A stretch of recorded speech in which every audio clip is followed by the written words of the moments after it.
I am Tanya LaBelle, and this is my husband, Paul.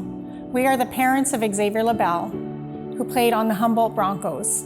He is a survivor of the tragic Humboldt Broncos bus crash that was on April 6, 2018. The night of the crash, we were on our way to Nipawin to cheer on Xavier and the Broncos with our 9-year-old daughter, Viviana.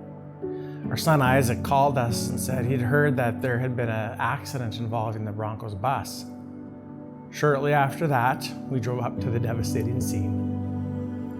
It was about an hour after the crash had occurred.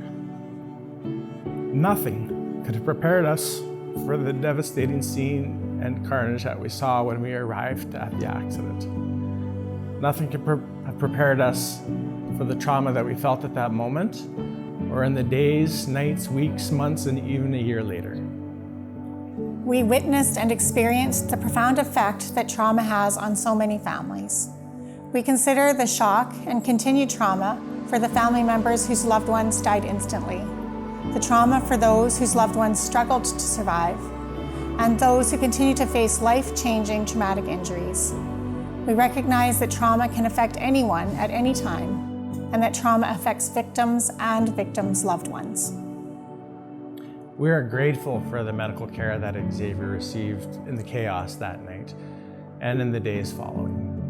Considering the multitude of injuries that he had, it's a miracle he survived. Xavier's injuries were so severe that initially he was unrecognizable, and he was misidentified as one of his teammates, Parker Tobin. Communication in the chaos was challenging. Despite the fact that Xavier will have some lifelong injuries to deal with, he's doing amazingly well. As parents, we continue to worry and feel anxiety about how this traumatic event might continue to impact Xavier in his future.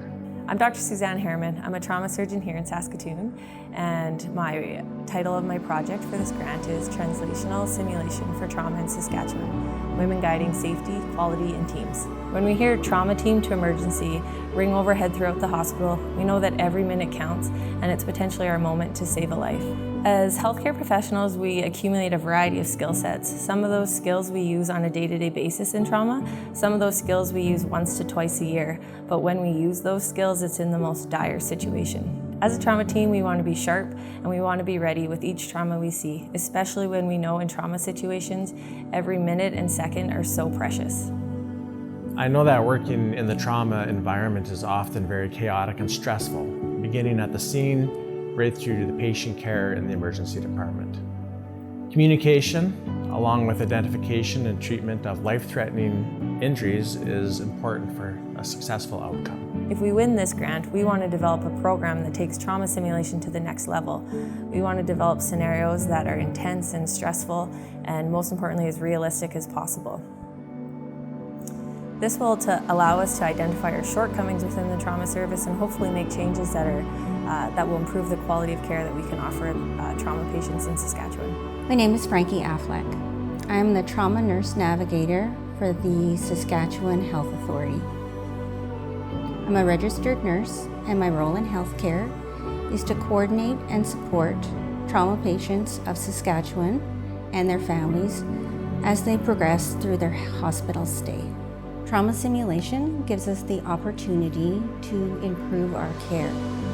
By practicing, we can improve our communication, clarify roles, and look at the processes of how we're caring for that trauma patient in need. These improvements can only happen if we push ourselves and we strive to make impactful changes. I believe in this project, and I believe in situ simulation will help us be better for the moments that really count. If we can save one life by the improvements we can make, I think we would all think it's worthwhile, knowing full well that that person could be any one of our loved ones. During the initial chaos of such a large-scale disaster, the misidentification of our son resulted in increased pain and suffering to everyone involved. We believe that increased trauma simulation will provide opportunity for medical professionals to improve team communication and communication with families. We are hoping that funding for this project will provide opportunities for the trauma teams to work together in lifelike situations to improve outcomes.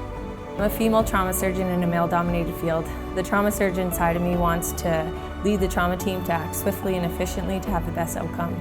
I want to be a mentor to young females to push barriers and break down gender inequalities in trauma surgery. More importantly, as a wife, as a daughter, and a mother of 2 young boys, I want our trauma team to be there in life's critical moments to hopefully lessen the devastation that trauma can have on the entire family. Preparing for this video has brought back many painful memories for us.